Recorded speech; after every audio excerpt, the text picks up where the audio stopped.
Here's a little bit of bad news for loser Kari Lake, the failed Republican gubernatorial candidate who is now after a U.S. Senate seat in Arizona, is in a little bit of debt. The Arizona Republic reports that her campaign is actually over $300,000 in debt, according to the most recent FEC filings. Her first quarter since announcing her campaign, she's actually lost more money than it brought in. Wow. Not good. Whoopsie. You're supposed to be bringing in more money, not spending more money. That's kind of basic economics. I thought Republicans were supposed to be good with economics. Apparently not. Now, Lake's campaign released her fundraising totals earlier last month and noted that she was among the best funded Republican challengers running this cycle. Now, she neglected to mention, however, that she owed 5 different companies that she used to raise money. So, wait a minute. She owes companies money that she hired to help her raise money. Now, look, they contract to different places, of course, to get out the vote mailers and phone calls and, things like that, advertising. I get that, right? So the fact is, though, that she did not raise that much money from all of this money spent on her advertising, which means it doesn't seem to be resonating with Arizona voters. So now it's not quite as bad as it seems.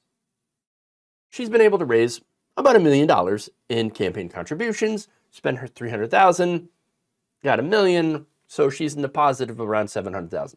Okay, and she's not in default. Okay, that said, she does have less money than she led us to believe, and there is little reason in my mind to believe that she's going to be bringing in the big bucks. Why do I say that? When you look at her filings, around 44% of her donations are actually from small donors. These are people giving under $200. Now, I like small donors, and I think that's generally the best way to go, is to build up a huge base of small donors. Now, the problem with her is that her base is not huge, okay, of these small donors. And so, yes, about half of her $1 million haul is from small donors. Again, that's not very much. And I'll give you some more of the numbers in a bit. But the problem is, I don't think she's going to get big Republican donors. After all, the Arizona Republican Party attempted to bribe her to stay out of the race. And she released that recording, which I'm sure is not making these people happy. Okay, the possible funders to her campaign, they're not exactly thrilled. Which I say, good. Ironically, I'm kind of rooting for this, all right? It is kind of funny to see Republicans kind of punching at their big donors, right? Even if it's crazy Kari Lake, okay? I don't like big money in politics. Now, why are they doing this? Why are they not funding her campaign? It's because she's extreme. They know she's extreme. I think the calculation ahead of time by the people who attempted to bribe her to keep her out were like, we don't want to lose this very important Senate seat, the possibility to pick up the Senate seat from Kyrsten Sinema, the Democrats, whatever. And so, I mean, we're not going to have a crazy person who lost a governorship and still claims to be the temporarily embarrassed governor of Arizona. We do not want her to run. Oh, for God's sakes, don't let her run. Don't let her run. Please. Oh, she ran. Oh, crap. So now it gets even more complicated, though, because you have Kyrsten Sinema. Now, Kyrsten Sinema, the question is she going to run or not? Big question, right? Which has a huge potential impact.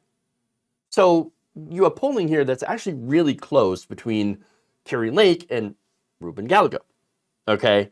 And, of course, you throw Sinema in there, and Gallego wins. In polling last month, Gallego polled at 36% to Lake's 35%, with Sinema at 17%. Without Sinema, Lake is actually ahead by 1 percentage point. So Kyrsten Sinema could end up being a spoiler in either direction. It could help Republicans, could help Democrats. If she even runs, we don't know. Again, that seat, very important, it can decide the fate of the Senate, and yet this major Republican candidate, who is very well known, is behind on fundraising. The last quarter of 2023, her opponent raised $3.3 million to her 2.1. No wonder she's got campaign debt. He's got 6 times more cash on hand than she does. Meaning that if she wants to be competitive, she's going to have to step it up.